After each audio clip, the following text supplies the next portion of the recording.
Bonjour tout le monde, bienvenue dans notre podcast pour apprendre le français. Je suis Paul. Et moi, c'est Sophie. Salut! Aujourd'hui, on parle des moyens de transport à Paris. Et moi, j'adore le métro. Je le prends presque tous les jours. T'adores le métro? Moi, c'est exactement l'inverse. Je déteste le métro. Vive le vélo! Mais Sophie, comment tu peux détester le métro?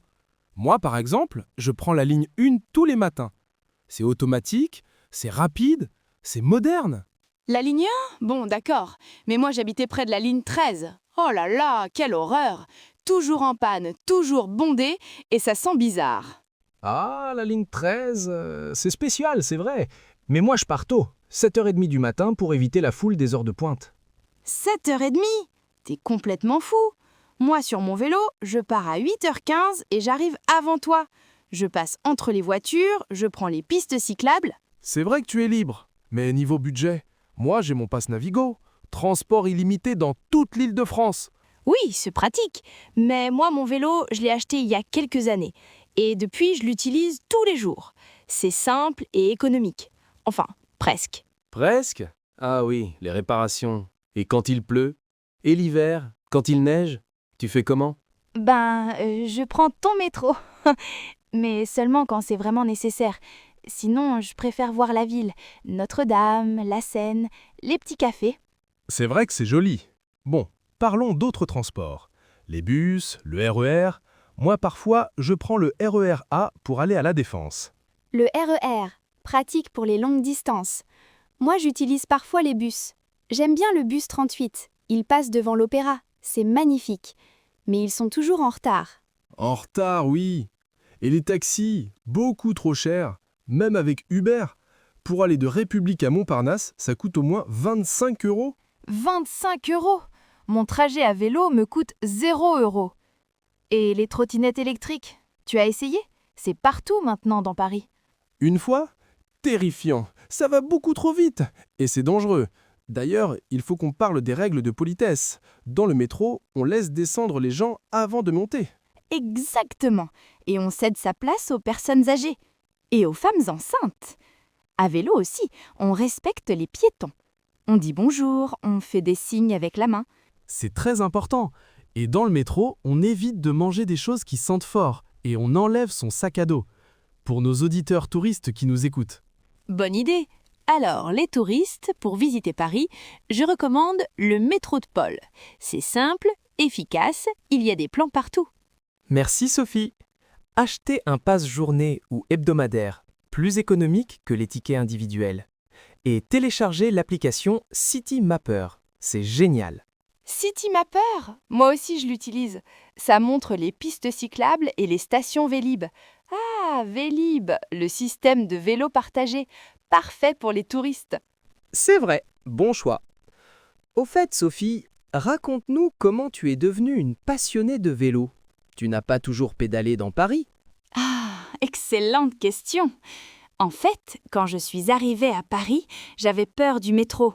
Trop de bruit, trop de monde. Alors, j'ai acheté un vélo d'occasion et liberté totale.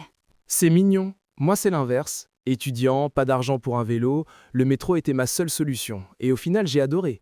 L'efficacité, la ponctualité, enfin, la plupart du temps. La ponctualité. Et tu as des anecdotes rigolotes? Moi, une fois, j'ai vu un cycliste avec un accordéon. Il jouait en pédalant. Un accordéon? Incroyable! Moi, dans le métro, j'ai croisé un groupe de touristes avec au moins 15 valises énormes. Ils bloquaient complètement tout le wagon.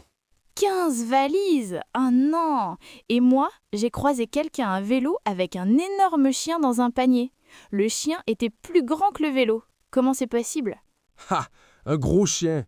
Et moi, dans le métro, quelqu'un transportait une plante géante, un palmier. Comment ça passe dans les portes? Mystère total. Un palmier? Impossible! Au fait, Paul, tu n'as jamais eu d'aventure désagréable dans ton métro adoré? Si, une fois, panne générale sur la ligne 4, bloqué dans le tunnel pendant 1h30. Et heureusement, j'avais mon livre. Et toi, des accidents à vélo? Quelques petites chutes. Une fois, j'ai glissé sur des feuilles mouillées en automne. Mais le pire, c'est quand on m'a volé ma selle l'année dernière. Ta selle? Mais qui vole une selle de vélo? Comment tu es rentré chez toi? Debout sur les pédales. 20 minutes. C'était très inconfortable. Maintenant, je prends toujours ma selle avec moi quand je laisse mon vélo. Excellente précaution.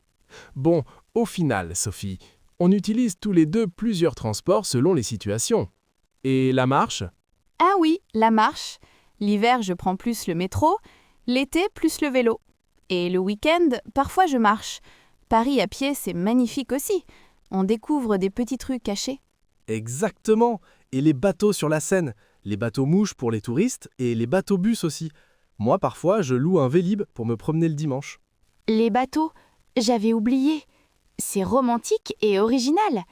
Tu vois, la diversité, c'est ça qui est génial à Paris. On peut choisir selon l'humeur. Tout à fait. Pour nos auditeurs, le conseil, c'est d'essayer tout. Métro, vélo, bus, marche, bateau. Chaque transport a ses avantages selon la situation.